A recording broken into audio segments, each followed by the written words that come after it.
Hello guys, எல்லாருக்கும் வணக்கம். நான் மலர், ஸ்கோர் கிளவர்ல இருந்து உங்களோட இங்கிலீஷ் லாங்குவேஜ் எக்ஸ்பர்ட் பேசுறேன். இன்னைக்கு 20 மார்ச் 2026. வழக்கம் போல த ஹிந்து நியூஸ் பேப்பர்ல இருந்து 2 முக்கியமான டெய்லி எடிட்டோரியல்ஸை நாம இன்னைக்கு பார்க்க போறோம். இது ஒரு ரொம்ப ஷார்ட்டான பிரேக் டவுன் தான். இந்த டெய்லி எடிட்டோரியல்ஸோட ரொம்ப டீடைல்டான பிரேக் டவுன் எங்களுடைய எடிட்டோரியல் அனாலிசிஸ் வெப்சைட்ல கிடைக்கும். அந்த வெப்சைட்ல ஒவ்வொரு எடிட்டோரியலும் சென்டென்ஸ் ஸ்ட்ரக்சர் அடிப்படையில ஃப்ரேஸ் பை ஃப்ரேஸாக பிரிக்கப்பட்டு ஒவ்வொரு ஃப்ரேஸுக்கும் vocabulary, அதோட தமிழ் டிரான்ஸ்லேஷன் மற்றும் சிம்பிளிஃபைட் இங்கிலீஷ் கொடுக்கப்பட்டிருக்கும். அது மட்டும் இல்லாம சென்டென்சஸோட கான்டெக்ஸ்ட், பேக்ரவுண்ட், ஒரு 5 பாயிண்ட் சம்மரி, அப்புறம் எடிட்டோரியலோட டோனும் ரொம்ப தெளிவா எக்ஸ்பிளைன் பண்ணப்பட்டிருக்கும். எக்ஸாம்ஸ்க்கு தயாராகிறவங்களுக்கு ஏத்த மாதிரி ஒவ்வொரு எடிட்டோரியலுக்கும் எக்ஸாம் ஸ்டாண்டர்ட் ரீடிங் காம்ப்ரிஹென்ஷன் கொஸ்டின்ஸும் அந்த வெப்சைட்ல இருக்கு. வெப்சைட் லிங்கை டிஸ்கிரிப்ஷன்ல கொடுத்திருக்கேன். கண்டிப்பா செக் பண்ணி பாருங்க. அது மட்டும் இல்லாம ஸ்கோர் கிளவர் உங்களுக்கு டெய்லி பிரீமியம் எடிட்டோரியல் vocabulary PDFs-ஐயும் ப்ரொவைட் பண்றாங்க. இதுல முக்கியமான vocabularies-க்கான எக்ஸ்பிளனேஷன்ஸ் ரொம்ப தெளிவா இருக்கும். இந்த PDFs எல்லாமே ஸ்கோர் கிளவர் டெலிகிராம் சேனல்ல ஃப்ரீயாகவே கிடைக்குது. சேனல்ல ஜாயின் பண்றதுக்கான லிங்க்கும் டிஸ்கிரிப்ஷன்ல இருக்கு. ஒரு சின்ன அட்வைஸ் கைஸ், நான் எக்ஸ்பிளைன் பண்ணும்போது ஏதாவது ஒரு சென்டென்ஸ் உங்களுக்கு புரியலைனா தாராளமா வீடியோவை பாஸ் பண்ணி ஒவ்வொரு சென்டென்ஸையும் நல்லா அனலைஸ் பண்ணுங்க. மீனிங் புரிஞ்சதுக்கு அப்புறம் அந்த சென்டென்ஸை கொஞ்சம் சப்தமா 2 தடவை படிச்சு பாருங்க. பிகினர்ஸ் இந்த மாதிரி பிராக்டிஸ் பண்ணிட்டு வந்தீங்கன்னா வெறும் 6 மாசத்துல உங்களோட இங்கிலீஷ் நாலேஜ் டிராஸ்டிக்காக இம்ப்ரூவ் ஆகுறத நீங்களே பாப்பீங்க. சரி வாங்க, இப்போ நாம முதல் எடிட்டோரியல்குள்ள போலாம். லூசிங் த வே, பாதையை இழப்பது. On ISRO and issues with its NavIC constellation. ISRO மற்றும் அதன் நாவிக் கான்ஸ்டலேஷனில் உள்ள பிரச்சனைகள் குறித்து. ISRO must fix issues. ISRO பிரச்சனைகளை சரி செய்ய வேண்டும். Before launch of next second generation satellites. அடுத்த 2ஆம் தலைமுறை சேட்டலைட்ஸை லான்ச் செய்வதற்கு முன்பாக. இங்கே கான்ஸ்டலேஷன் என்றால் பல செயற்கைக்கோள்களின் ஒரு தொகுப்பு என்று அர்த்தம். ISRO's NavIC constellation. இஸ்ரோவின் NavIC constellation, for which it has launched 11 satellites since 2013. இதற்காக 2013 இருந்து 11 சேட்டலைட்ஸை அது லான்ச் செய்துள்ளது. is in operational distress. அது இப்போது ஆபரேஷனல் டிஸ்ட்ரெஸில் இருக்கிறது. ஆபரேஷனல் டிஸ்ட்ரெஸ் என்றால் இயங்குவதில் உள்ள கடுமையான சிக்கல் என்று அர்த்தம். only 3 satellites remain capable. 3 satellites மட்டுமே இப்போது திறன் கொண்டதாக எஞ்சியுள்ளன. of providing position, navigation and timing services. Position, navigation மற்றும் டைமிங் சேவைகளை வழங்குவதற்கு. Leaving the constellation unable to fulfill its purpose. இதனால் இந்த கான்ஸ்டலேஷனால் அதன் நோக்கத்தை நிறைவேற்ற முடியாமல் போகிறது. of replacing the US's GPS system over the Indian subcontinent. அதாவது இந்திய துணைக்கண்டத்தில் அமெரிக்காவின் GPS சிஸ்டமை ரீப்ளேஸ் செய்யும் நோக்கத்தை. இங்கே PNT சர்வீசஸ் என்பது நாம் இருக்கும் இடம், நாம் செல்லும் பாதை மற்றும் நேரத்தை துல்லியமாக கணக்கிட்டு சொல்லும் ஒரு தொழில்நுட்பமாகும். A PNT constellation requires, ஒரு PNT constellationக்கு தேவைப்படுகிறது. At least 4 PNT capable satellites. குறைந்தபட்சம் 4 PNT திறன் கொண்ட satellites. And India had only 4. இந்தியாவிலும் 4 மட்டுமே இருந்தன. Until ISRO said an atomic clock on board the IRNSS-1F satellite. IRNSS-1F satelliteல் உள்ள ஒரு atomic clock என ISRO சொல்லும் வரை. Failed on March 13. மார்ச் 13 அன்று பழுதாகிவிட்டது. ஆன்போர்ட் என்றால் ஒரு கப்பல், விமானம் அல்லது செயற்கைக்கோளின் உள்ளே பொருத்தப்பட்டிருக்கும் ஒரு பொருள் என்று அர்த்தம். The constellation's first generation satellites. இந்த கான்ஸ்டலேஷனின் முதல் தலைமுறை satellites use rubidium atomic clocks made by Swiss company Spectra Time. Swiss நாட்டை சேர்ந்த ஸ்பெக்ட்ரா டைம் நிறுவனம் தயாரித்த ருபீடியம் அட்டாமிக் கிளாக்ஸை பயன்படுத்துகின்றன. And which have been dogged by failure. மேலும் அவை தொடர்ந்து தோல்வியால் பாதிக்கப்பட்டுள்ளன.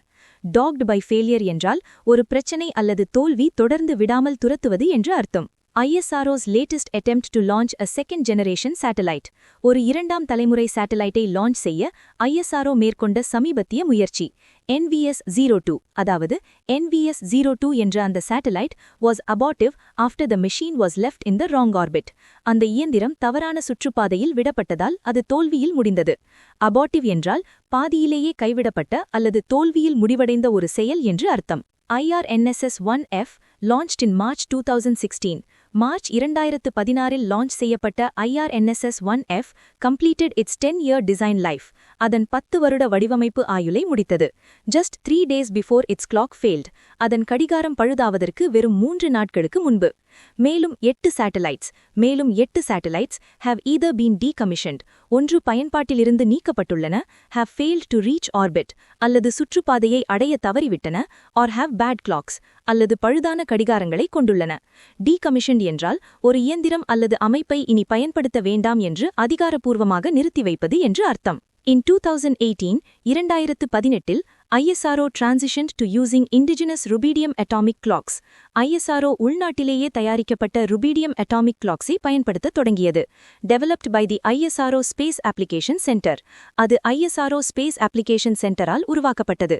Indigenous என்றால் வெளிநாட்டிலிருந்து வாங்காமல் உள்நாட்டிலேயே சுயமாக தயாரிக்கப்பட்ட என்று அர்த்தம். NVS-01 launched in May 2023.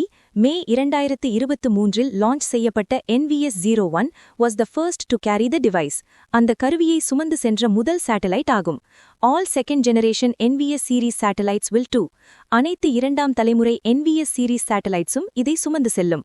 Part of NAVIC's genesis. NAVIC-இன் தோற்றத்தின் ஒரு காரணம் was the US's refusal to share GPS data over Kargil. Kargil போர் நடந்தபோது GPS தரவுகளை பகிர அமெரிக்கா மறுத்தது ஆகும். During the 1999 war, 2999 போரின் போது, and it continues to function largely as a defense program managed by ISRO. மேலும் இது பெரும்பாலும் இஸ்ரோவால் நிர்வகிக்கப்படும் ஒரு பாதுகாப்பு திட்டமாகவே தொடர்ந்து செயற்பட்டு வருகிறது.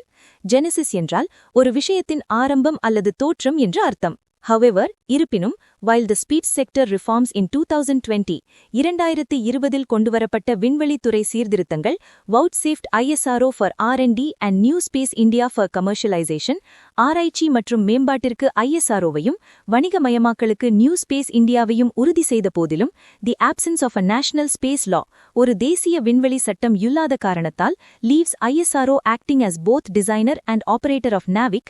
ISRO-வே NAVIC-இன் வடிவமைப்பாளராகவும் இயக்குனராகவும் செயல்பட வேண்டியுள்ளது. ஓவர் எக்ஸ்டெண்டிங் த ஏஜென்சி, இது அந்த நிறுவனத்தின் வேலைப்பழுவை அளவுக்கு அதிகமாக கூட்டுகிறது. வவுச் சேஃப்டி என்றால் ஒன்றை அதிகாரப்பூர்வமாக வழங்குவது அல்லது அனுமதிப்பது என்றும், ஓவர் எக்ஸ்டெண்டிங் என்றால் ஒருவரின் திறனுக்கு மீறி அதிக வேலைகளை கொடுப்பது என்றும் அர்த்தம். ஈக்வலி, அதேபோல் India lacks a counterpart to the GPS directorate or EUSPA. GPS directorate அல்லது EUSPA போன்ற அமைப்புகளுக்கு இணையான ஒரு அமைப்பு இந்தியாவில் இல்லை. which respectively manage the GPS and Galileo constellations. அவை முறையே GPS மற்றும் Galileo constellationகளை நிர்வகிக்கின்றன. கவுண்டர்பார்ட் என்றால் மற்றொரு இடத்தில் அதே பதவியிலோ அல்லது பொறுப்பிலோ இருக்கும் ஒரு நபர் அல்லது அமைப்பு என்று அர்த்தம். The new generation of rubidium clocks also faces procurement challenges. புதிய தலைமுறை rubidium கடிகாரங்களும் கொள்முதல் சவால்களை எதிர்கொள்கின்றன. And ISRO has proposed equipping each satellite, மேலும் ISRO ஒவ்வொரு சேட்டலைட்டுக்கும் பொருத்துவதற்கு முன்மொழிந்துள்ளது. With 5 atomic clocks instead of the previous 3. முந்தைய 3ற்கு பதிலாக 5 atomic கடிகாரங்களை. Procurement என்றால் தேவையான பொருட்களை அதிகாரப்பூர்வமாக வாங்கி சேகரிக்கும் முறை என்று அர்த்தம். The constellation has been degrading faster than it can be replenished. இந்த constellation மிக வேகமாக தரம் குறைந்து வருகிறது. Due to ISRO's poor launch rate. இஸ்ரோவின் குறைவான லான்ச் விகிதத்தின் காரணமாக. Degrading என்றால் கொஞ்சம் கொஞ்சமாக தரம் அல்லது செயல்பாடு குறைந்து வருவது என்றும், replenished என்றால் காலியான ஒன்றை மீண்டும் நிரப்புவது அல்லது சரி செய்வது என்றும் அர்த்தம். This problem stems from several factors. இந்த பிரச்சனை பல காரணிகளிலிருந்து உருவாகிறது. Including issues with PSLV, அதில் PSLV-யில் உள்ள பிரச்சனைகள், an insufficient budget that must maintain a PNT constellation, ஒரு PNT constellation-ஐ நிர்வகிக்க வேண்டிய போதிய நிதி இல்லாமை, and upcoming human spaceflight program, வரவிருக்கும் மனித விண்வெளி பயணத் திட்டம், several Earth observation satellites, பல பூமி கண்காணிப்பு satellites, and R&D for new rockets, மற்றும் புதிய ராக்கெட்களுக்கான ஆராய்ச்சி மற்றும் மேம்பாடு ஆகியவை அடங்கும். Stems from என்றால் ஒரு குறிப்பிட்ட இடத்திலிருந்து அல்லது காரணத்திலிருந்து உருவாவது என்று அர்த்தம். ISRO is also hand-holding startups that have yet to get a grip on. ISRO start-up நிறுவனங்களுக்கும் வழிகாட்டி உதவுகிறது. அவை இன்னும் முழுமையாக புரிந்து கொள்ள வேண்டியது. Launching rockets to low Earth orbit. low Earth சுற்றுப்பாதைக்கு ராக்கெட்களை ஏவுவதை. Hand-holding என்றால் ஒருவருக்கு நெருக்கமாக இருந்து உதவி செய்வது என்றும், get a grip on என்றால் ஒரு விஷயத்தை நல்லபடியாக புரிந்து கொண்டு கட்டுக்குள் கொண்டு வருவது என்றும் அர்த்தம்.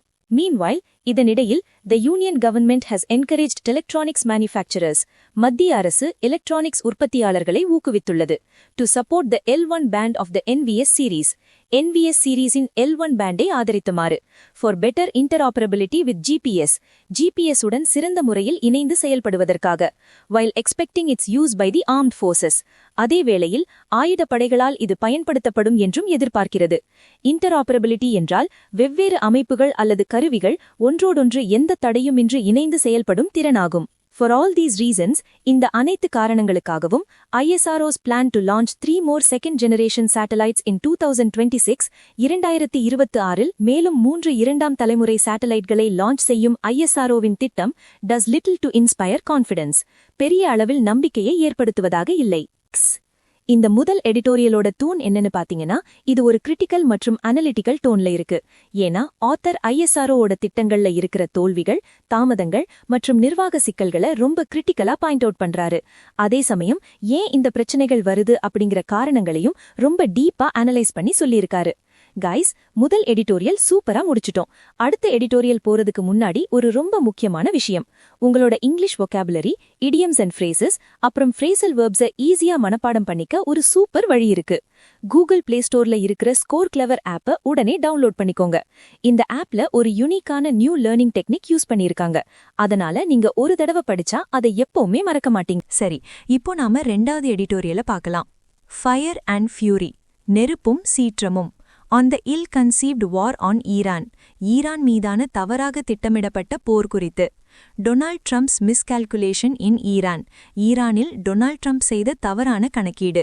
Is hurting the whole world உலகம் முழுவதையும் பாதித்து வருகிறது இல்-கன்சீவ்ட் என்றால் மோசமாக அல்லது முன்யோசனையின்றி திட்டமிடப்பட்ட என்று அர்த்தம் மிஸ்கால்குலேஷன் என்றால் ஒரு சூழ்நிலையை தவறாக எடை போடுவது என்று அர்த்தம் பெஞ்சமின் நெதன்யாகு மற்றும் டொனால்ட் ட்ரம்ப் ஏஷியாவிற்கு மரணத்தையும் அழிவையும் கொண்டு வந்துள்ளனர் மேலும் உலகம் முழுவதும் பொருளாதார பேரழிவையும் ஏற்படுத்தியுள்ளனர் பிப்ரவரி 28 அன்று ஈரான் மீது தவறாக திட்டமிடப்பட்ட சட்டவிரோதமான ஒரு போரை தொடங்கியதன் மூலம் ஹேவக் என்றால் ஒரு மிகப்பெரிய அழிவு அல்லது குழப்பம் என்று அர்த்தம் 20 days on 20 நாட்கள் கடந்த நிலையிலும் ஈரான் தொடர்ந்து ஏவுகணைகளையும் ட்ரோன்களையும் செலுத்தி வருகிறது இஸ்ரேல் மற்றும் அமெரிக்க இராணுவ தளங்களை கொண்டுள்ள அண்டை பாரசீக வளைகுடா நாடுகள் மீது Iran's closure of the strait of Hormuz Iran Hormuz ஜலசந்தியை மூடியது along with retaliatory strikes on oil and gas facilities in the Gulf countries.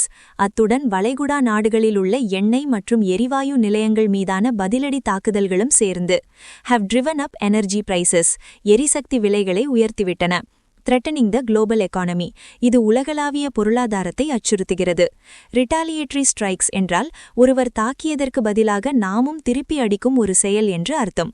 Here, the irony is stark. இங்கு முரண்பாடு தெளிவாக தெரிகிறது mister Trump who won the presidency twice 2 முறை அதிபர் பதவியை வென்ற திரு Trump campaigning on opposing America's forever wars அமெரிக்காவின் முடிவில்லா போர்களை எதிர்த்து பிரச்சாரம் செய்து has now led the US இப்போது அமெரிக்காவை வழிநடத்தியுள்ளார் at Israel's behest இஸ்ரேலின் வேண்டுகோளுக்கு இணங்க into another disastrous conflict மற்றொரு பேரழிவான மோதலுக்குள் ஐரணி இஸ் ஸ்டார்க் என்றால் நாம் எதிர்பார்க்கும் ஒன்றுக்கு நேர்மாறாக நடக்கும் ஒரு செயல் மிகவும் அப்பட்டமாக கண்முன் தெரிவது என்று அர்த்தம் பெஹெஸ்ட் என்றால் ஒருவரின் கட்டளை அல்லது வேண்டுகோள் என்று அர்த்தம் after the initial window for regime change closed ஆட்சி மாற்றத்திற்கான ஆரம்பகட்ட வாய்ப்பு முடிவடைந்த பிறகு mister Trump sent mixed signals திரு ட்ரம்ப் குழப்பமான சமிக்ஞைகளை அனுப்பினார் ரெஜீம் சேஞ்ச் என்றால் ஒரு நாட்டில் நடக்கும் அரசாங்கத்தை அல்லது ஆட்சியை பலவந்தமாக மாற்றுவது என்று அர்த்தம் he said he had authorised tax